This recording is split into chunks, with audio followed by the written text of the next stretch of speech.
पुस्तक आणि real life यांच्यातला जो गॅप आहे तो कमी करायचा, तो ब्रिज करायचा प्रयत्न आम्ही इथे करतो.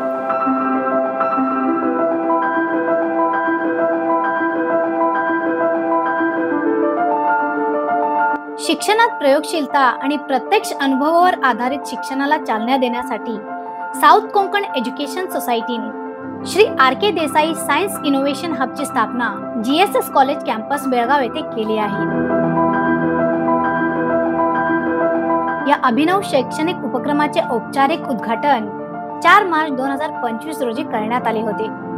हा हब दिवंगत श्री आर.के. देसाई, उद्योजक, चार्टर्ड अकाउंटंट आणि SKE सोसायटीचे माजी उपाध्यक्ष यांच्या स्मरणार्थ त्यांच्या कुटुंबियांच्या उदार योगदानातून उभारण्यात आला आहे. हा हब म्हणजे विद्यार्थ्यांच्या कल्पनेला चालना देणारे आणि पुस्तकापलीकडे जाऊन शिकवणारे एक अद्वितीय ठिकाण आहे. 2 प्रमुख विभाग, कन्व्हर्जन हॉल आणि मेकर स्पेस बेळगाव.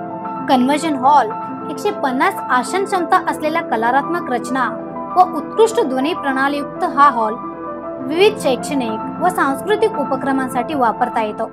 हा हॉल जो SKE सोसायटीच्या मार्फत आम्ही बांधलेला आहे. याला आर.के. देसाई फॅमिलीकडनं मला बरंच मोठं डोनेशन मिळालेलं आहे आणि ते डोनेशन आणि SKE सोसायटीच्या मदतीने हॉल आणि बाजूचं मेकर स्पेस म्हणून एक जागा तयार केलेली आहे. उद्देश काय, हा सगळा पब्लिकला वापरायला यायला पाहिजे, बट विशिष्ट म्हणजे शाळेच्या मुलांना त्याचा फायदा जास्त व्हायला पाहिजे.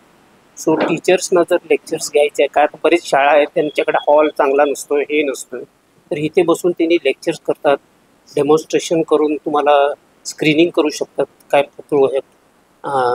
प्रोग्राम्स असतात डॉक्युमेंटरीज आणि हे. आणि बाजूच्या ह्या मेकर स्पेसमध्ये ॲक्च्युली एक सायन्स हब म्हणून केलेलं आहे.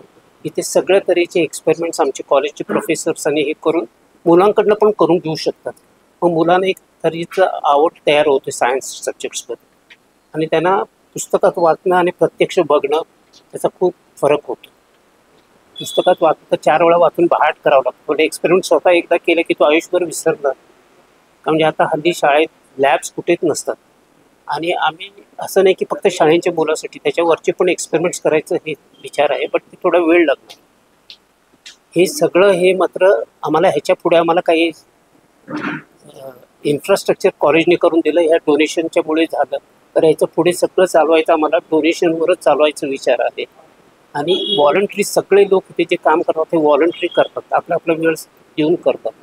म्हणून प्रोग्राम्स कसं सकाळी असतं तर शाळेच्या ह्या मुलांना नाही घेणार, संध्याकाळी काही कार्यक्रम असतो तर बाहेरचे सिनियर सिटीजन्स कोणी असू दे पब्लिक पण येऊन हे करू शकतात. आणि एस्ट्रॉनॉमीचे इथे जर बसलं तर फक्त लेक्चर्स आणि टॉक थोडी माहिती दिली जाणार, पण प्रत्यक्ष जर बघायचं असलं तर संध्याकाळीचे प्रोग्राम्स बघूनच करायला पाहिजे. कारण त्याला बरंच हे असते की चंद्र रात्री असू नये, पौर्णिमेच्या नंतरच करायला पाहिजे. म्हणजे अमावस्ये जवळ आलं तर स्काय जरा डार्क असते, मग आपल्याला करायला बरं होतं. आणि त्याची थोडी थोडी माहिती असं देतच एक सिरीजमध्ये तयार करायचा विचार आहे. येथे व्याख्यान, कार्यशाळा, स्पर्धा, क्लब मीटिंग्स इत्यादीसाठी सुविधा उपलब्ध आहेत. विद्यार्थ्यांसाठी शाळा महाविद्यालयासाठी हा हॉल नाममात्र शुल्कावर उपलब्ध आहे. Maker space Belgaum do it yourself प्रयोगशाळा आहे, जिथे विद्यार्थी स्वतः प्रयोग करून वस्तू बनवून तांत्रिक ज्ञान घेऊन शिकतात. शाळेत आपण बऱ्याच गोष्टी शिकतो, बरोबर. तुम्ही सगळ्यांनी शिकला असेल इलेक्ट्रिसिटी कशी तयार होते, बरोबर. मुलांना माहीत असतं हायड्रो इलेक्ट्रिक पॉवर कशी तयार होते, विंड एनर्जी कशी तयार होते, न्यूक्लिअर एनर्जी कशी तयार होते, फक्त पुस्तकात शिकलेला असतो. पण अगदी या छोट्याशा प्रयोगातून ती करता येते तयार, आणि हा अनुभव कोणी घेतलेला नसतो. ओके, तर ही अगदी घरात अवेलेबल असलेल्या वस्तू आणि थोड्याशा लोकल मार्केटमध्ये मिळणाऱ्या वस्तू आहेत. ओके, तर एक छोटीशी कॉईल आहे 3000 टन्सची, ही अगदी घरात तयार करता येते. आणि हे LED वगैरे 5-7 रुपयात अवेलेबल असलेल्या सगळ्या गोष्टी आहेत. हा निओडिनियमचा मॅग्नेट आहे. ओके, तर पुस्तकात काय कन्सेप्ट शिकतो आपण, मॅग्नेटिक फ्लक्स जेव्हा चेंज होतं कॉईलच्या जवळ तर इलेक्ट्रिसिटी तयार होते. मॅग्नेट कॉईलकडे मूव्ह करा किंवा कॉईल मॅग्नेटच्या बाजूला हलवा, राईट. तर हा जर मॅग्नेट मी इथे असा ड्रॉप केला तर इलेक्ट्रिसिटी जनरेट व्हायला हवी आणि तो LED ग्लो व्हायला हवा. दिसला. समजा मी जर फास्ट केलं हे असं, ओके, तर इझिली इलेक्ट्रिक एनर्जी तयार झाली. अगदी स्वस्तातला स्वतः घरी करता येण्यासारखा प्रयोग. तर पहिलीपासून ते पोस्ट ग्रॅज्युएशनपर्यंत मुलं जे काय अभ्यास शिकतात त्या सगळ्या गोष्टी त्यांना इथं करून बघता येतील. म्हणजे अशी एक जागा आहे तुमच्या आयडियाज घेऊन या आणि इथे तुम्हाला ते सगळं करून बघता येईल. आणि इथे 3D प्रिंटरचे एक्सपर्ट्स असतील, कम्प्युटिंगचे एक्सपर्ट्स असतील, त्या सगळ्यांची मदत मिळेल. ओके, म्हणजे शाळेमध्ये आणि घरी ज्या गोष्टी शक्य नाहीत त्या इथे एकत्र शिकता येतात. ओके, ओव्हरऑल आयडिया अशी आहे की एकत्र येणं आणि एकमेकांच्याकडून शिकणं. आवाजाबद्दल पण आपण बरंच काही शिकतो. अगदी 4वी-5वीच्या पुस्तकात फ्रिक्वेन्सी वगैरे माहीत असते मुलांना, लाऊडनेस, फ्रिक्वेन्सी, इंटेन्सिटी, त्या फक्त पुस्तकातल्या गोष्टी असतात आणि नक्की फरक त्याच्यातला काय कळलेला नसतो. ओके, साधी गोष्ट आहे, मुलांचा आवाज जो असतो ना तो लो फ्रिक्वेन्सीचा असतो. ओके, आणि मुलींचा आवाज असतो थोडासा पिच त्याचा जास्तीचा असतो.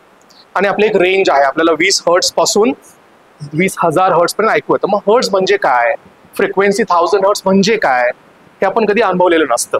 म्हणजे असे छोटेसे प्रयोग. ही एक स्ट्रॉ आहे. ओके, असे प्रत्येक heat, sound, electrostatics, gravitation, magnetism, biology, chemistry, प्रत्येक विषयातले सगळे प्रयोग असे अगदी सोप्या साधनांपासून करता येतात. ओके, तर मी ही स्ट्रॉ अशी कापतोय इकडे ट्रायंग्युलर आकारात. आणि हा जो ट्रायंगल कट केला ना हा ओठांच्या तोंडात पकडायचा असा आणि इथे प्रेस करून फक्त हवा फुकायची जोरात. एकदा ट्राय करतो मी, नंतर तुम्ही शूट करा.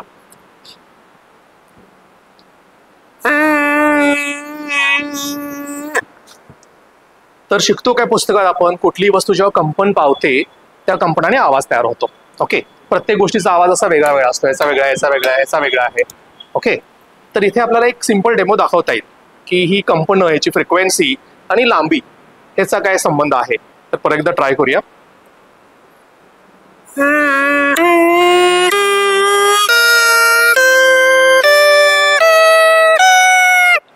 आता हा प्रयोग सगळ्या मुलांना आवडतो. ओके, दंग करायला पण आवडेल. त्याच्यात एक साधी गोष्ट कळते ना, जशी लांबी कमी झाली तशी फ्रिक्वेन्सी वाढत गेली, इंटेन्सिटी पण वाढली. गिटारची वायर, वीणा, मृदंग, या सगळ्या गोष्टींना हेच फंडामेंटल प्रिन्सिपल लागू आहे. तर या सगळ्या अशा ज्या गोष्टी आहेत ना, ह्या सगळ्या इथं मुलांना करून बघता येतील. आणि आम्ही बरेचसे असे वर्कशॉप प्लॅन करतोय वेगळ्या गटांसाठी. 1ली ते 4थीसाठी एक वेगळा गट, 5वी, 6वी, 7वी मुलांसाठी, 8वी, 10वीच्या मुलांसाठी. तर कुणालाही कुणाच्याही डोक्यात काही प्रश्न आहेत, ओके, नवीन विचार आहेत, काहीतरी स्वतः जुगाड करायची आवड आहे, ओके, काहीतरी तोडून मोडून रिपेअर करायचं आहे, अशा सगळ्या लोकांसाठी मेकस्पेस ओपन असणार आहे.